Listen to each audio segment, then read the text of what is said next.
gracias a todos. Hemos venido de Lima y nos estamos yendo muy contentos de habernos llevado una buena impresión de las personas que quedaron interesadas en estos temas que estamos tratando de difundir, porque una de las misiones que tenemos en el instituto es la de poner en blanco y negro algunas cosas que pensamos, y justamente el libro de Empresa, Economía y Libertad tiene ese propósito, ¿no?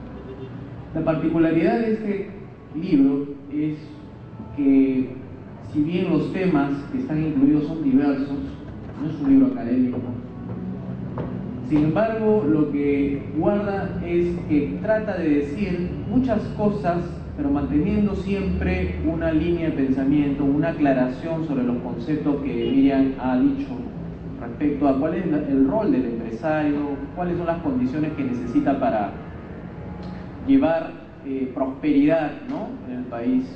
Estuve ahora viendo Canal 8 en un programa económico que se llama Rumbo Económico, y estaba hablando con el director adjunto de Prompin. ¿Qué comentaba el señor sobre la ley ahora que han aprobado? En realidad una ley que confirma la ley de formalización de la pequeña y microempresa, y él justificaba implícitamente que la prórroga de los beneficios laborales que está incluida dentro de la ley de formalización de las pymes llevaba consigo un gran beneficio, ¿no?, que era el relajo de los estándares laborales como no hay en el mundo formal. Y la conductora de alguna manera le señaló que esos beneficios no debieron haber sido aprobados ahora, justamente cuando un nuevo gobierno va a entrar, y que eso podía dar suspicacia si tenía algún grado o no de conveniencia política del actual gobierno en querer favorecer, digamos, a la micro y pequeña empresa.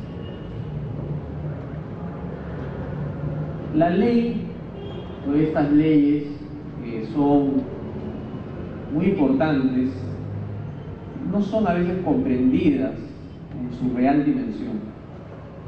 Y el libro lo que trata de decir es varias cosas, pero yo me voy a centrar en una nada más.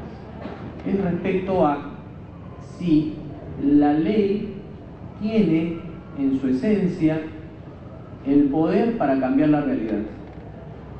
Y nosotros en el instituto lo que estamos tratando de decir es que el desempleo, la informalidad, el subdesarrollo, las deficiencias que aparentemente tendría la economía de mercado en brindar ciertos beneficios a grupos humanos, se debe más a que las leyes no son justamente las que necesita la economía de mercado.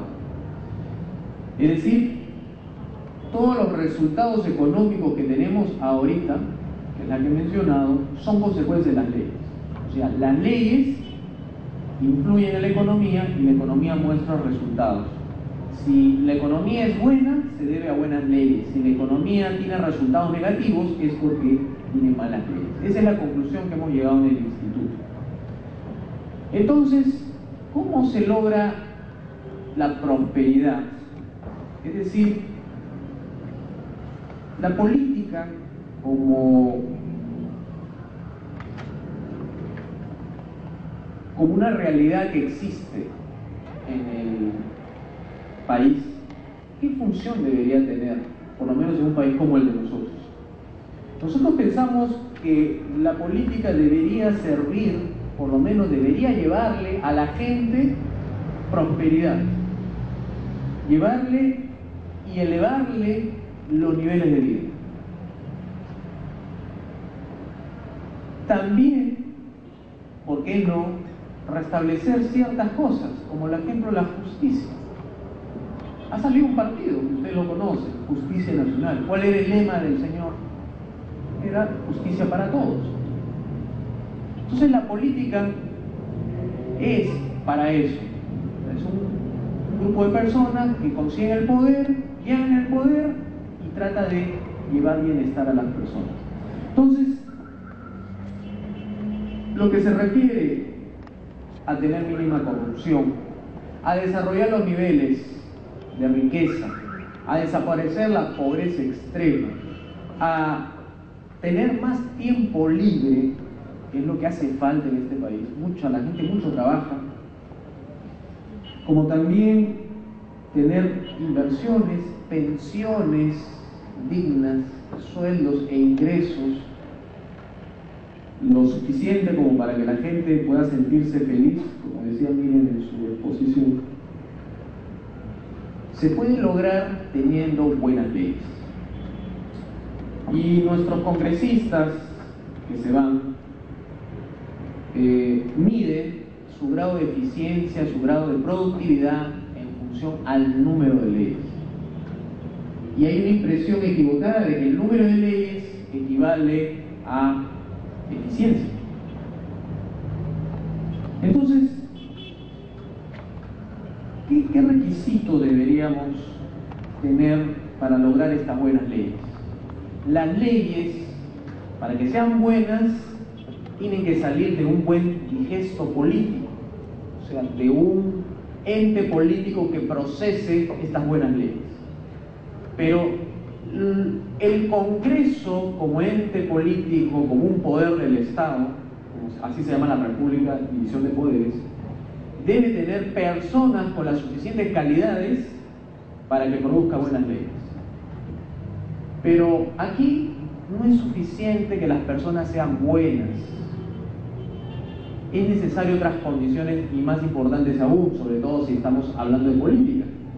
Se requiere que estas personas tengan ideas correctas acerca de la economía, correctas acerca de la política, correctas acerca de la ética y otras dimensiones del ser humano. Yo me voy a centrar en la parte de la política. Si las personas que llegan al poder congresal llegan con ideas equivocadas, su concepción de hacer las leyes van a ser esas que ya conocemos hasta ahora. Producir las leyes que tratan de modificar la realidad y no más bien leyes que tratan de respetar la realidad, que es muy diferente. ¿Y por qué digo hay que respetar la realidad?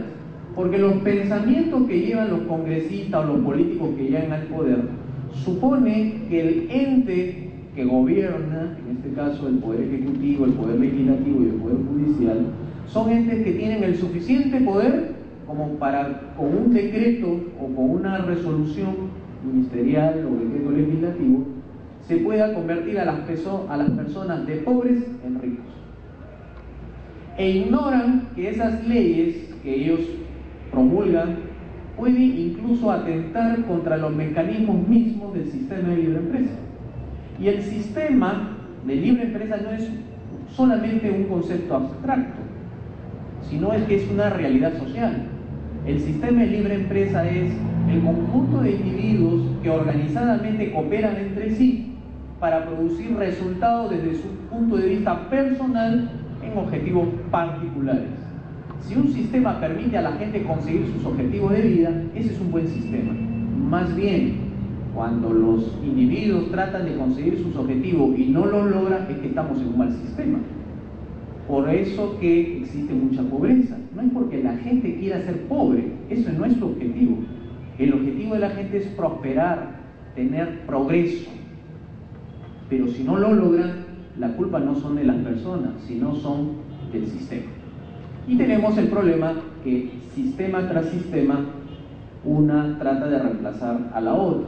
Que teníamos en el año, toda la década del 90, este sistema neoliberal, quiere ser reemplazado ahora, o quería ser reemplazado, mejor dicho, en las elecciones, por otro sistema que era nacionalista.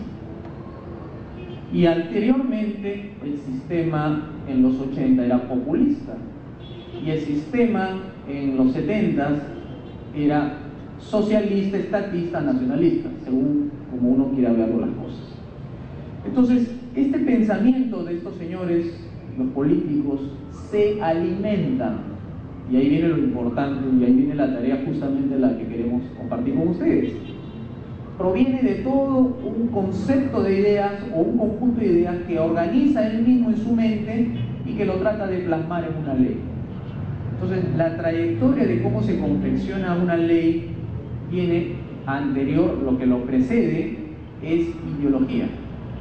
Posterior a la política son la aprobación de leyes, y estas leyes afectan la realidad económica. Si tenemos subdesarrollo es porque tenemos malas leyes, y si tenemos malas leyes es porque tenemos políticos que han fabricado malas leyes. ¿Y por qué tenemos políticos que han fabricado malas leyes? Porque tenemos personas, es decir, nos incluimos todos, que votamos por políticos que nos presentan ideas, es decir, ofertas electorales. Entonces, mucho de esto tiene que ver con lo que la gente piensa. Y lo que la gente piensa se refleja en su política. Por eso eligen políticos para que vayan al Congreso. Y en el Congreso se fabrican las leyes y da como ejemplo estos resultados económicos. Como ustedes saben, las leyes hasta ahorita promulgadas son cerca de 29.000 leyes. Si sacamos un promedio, sale como una ley por día. Y el 1.200.000 normas que se han promulgado hasta ahora son del Poder Ejecutivo, que el Poder Ejecutivo también legisla. Y no es casualidad, y eso me gustaría alguna vez poder realizar una correlación de leyes versus crecimientos económicos. Es decir, la tasa de crecimiento en las leyes si se refleja en la tasa de crecimiento económico.